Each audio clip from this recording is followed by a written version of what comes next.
Hello അസ്സലാമു അലൈക്കും. ഇന്ന് ഞങ്ങളെ വൈകിട്ട് എല്ലാവരും പണിയും കഴിഞ്ഞ് ഞങ്ങളൊരു ടീ ടൈമാണ്. ആ ഒരു ചായക്ക് വേണ്ടിയിട്ട് ഞങ്ങളൊരു ചെറിയൊരു ഐറ്റം ഉണ്ടാക്കുകയാണ്. ഞങ്ങൾ ബംഗ്ലാദേശ് സഹോദരന്മാരൊക്കെ അതിന് ജാൾമുരി എന്ന് പറയും. അതിൻ്റെ ഒരു വകഭേദം ചെറുമുറ എന്നൊക്കെ പറഞ്ഞിട്ട് കാസർഗോട്ടേർ പറയുന്നത് ആ ഒരു സാധനം ഉണ്ടാക്കാൻ പോകും. അതിന് വേണ്ട ഇൻഗ്രീഡിയൻസ് അധികം സാധനങ്ങളൊന്നുമില്ല. തക്കാളി വേണം, ക്യാരറ്റ് വേണം. ക്യാരറ്റ് നമ്മൾ ഓസ്ട്രേലിയൻ ക്യാരറ്റ് എടുക്കട്ടെ, അതാണ് ഇത്തിരി മധുരം ഉണ്ടാവുക. പിന്നെ കുക്കുംബറുണ്ട്, ലെമണുണ്ട്, ഒനിയൻ, പിന്നെ കൊറിയാണ്ടർ ലീവ്സ്, മല്ലിയിലയുണ്ട്, പിന്നെ ബോയിൽഡ് മുട്ട വേണം കേട്ടോ, പിന്നെ കുരുമുളക് പൊടി, ഉപ്പ്, പിന്നെ വെളിച്ചെണ്ണ. അപ്പോൾ ഈ ഒരു ചെറിയ പരിപാടിയാണ്, നിങ്ങളെല്ലാവരും ട്രൈ ചെയ്യണം. നല്ല അടിപൊളി സാധനമാണ്. വളരെ സിമ്പിളായിട്ട് നമ്മൾ ഔട്ടിങ്ങിനൊക്കെ പോകുമ്പോൾ വെറുതെ കുത്തി നുറുക്കിയിട്ടൊക്കെ ഇങ്ങനെ ഇരിക്കാനൊക്കെ പറ്റിയൊരു സാധനം.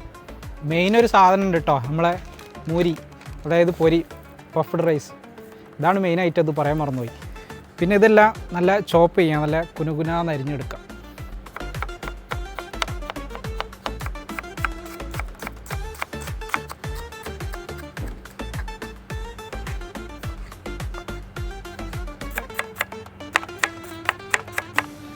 അസ്സലാമു അലൈക്കും വറഹ്മത്തുള്ളാഹി. ഇന്ന് നമ്മൾ ജോലിയൊക്കെ കഴിഞ്ഞ് എല്ലാവരും കൂടി ഹാപ്പി ആയിട്ട് ഇവിടെ സാധാരണ ഒന്നും ചായ കുടിക്കലുണ്ട്. ആദ്യം നമ്മൾ കോഴിമുട്ട പുഴുങ്ങിയതാണ്. അത് നമ്മൾ ഇത് ഫുള്ളായിട്ട് ഇങ്ങനെ ഉടക്കണം. നമ്മളെ ഫാമിൽ തന്നെ മുട്ടയാണ് ഇട്ടത്. നമ്മളെ ഫാമിൽ ഓർഗാനിക്കായിട്ട് നല്ല ഫുഡൊക്കെ പച്ചക്കറികളൊക്കെ കൊടുത്തുണ്ടാക്കണ മുട്ടയാണ്. അടുത്തത് ഈ പച്ചക്കറി സാധനങ്ങളൊക്കെ ചേർക്കണം. ഉള്ളി, കുക്കുമ്പർ, മല്ലിയില, മല്ലി, തക്കാളി, ക്യാരറ്റ് നന്നായി മിക്സ് ചെയ്യല്ലേ. നന്നായിട്ട് മിക്സ് ചെയ്യണം. ഇനി ഇത്തിരി ലെമൺ ജ്യൂസ് ഇട്ടാ കുറച്ച്. ഇത് നമ്മളെ ഫാമിലത്തെയാണ്. മതിയില്ലേ?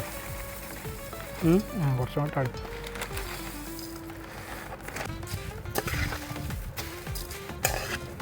നന്നായിട്ട് മിക്സ് ചെയ്യുക.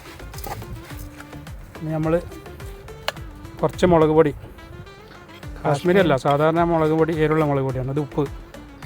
കാശ്മീരി പാപ്രിക്ക പൗഡറൊക്കെ ആണെങ്കിൽ അടിപൊളിയാണ്. കുറച്ച് ക്യാപ്സിക്കനും കൂടി വേണ്ടിയിരുന്നു. ശുദ്ധമായ വെളിച്ചെണ്ണ. സാധാരണ ഞങ്ങൾ നാട്ടിൽ നിന്ന് കൊണ്ടുവരാറാണ് വെളിച്ചെണ്ണ, പക്ഷേ തവണ കൊടുന്നൊക്കെ കഴിഞ്ഞ്.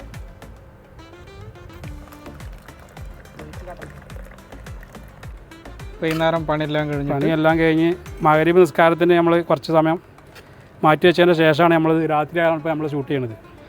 നിസ്കാരം എല്ലാം കഴിഞ്ഞ് ഒന്ന് റിലാക്സ്, സ്പൂണോടെ കുറേ കാര്യങ്ങളൊക്കെ സംസാരിച്ച് കൊടുക്കും, ആസനം കൊടുക്കും, ഒരു മാനസിക സന്തോഷം. അപ്പോൾ ഓക്കെ, നിങ്ങളിതൊന്ന് കഴിച്ച് തീർക്കട്ടെ. അടുത്തൊരു വീഡിയോയിൽ കാണാം.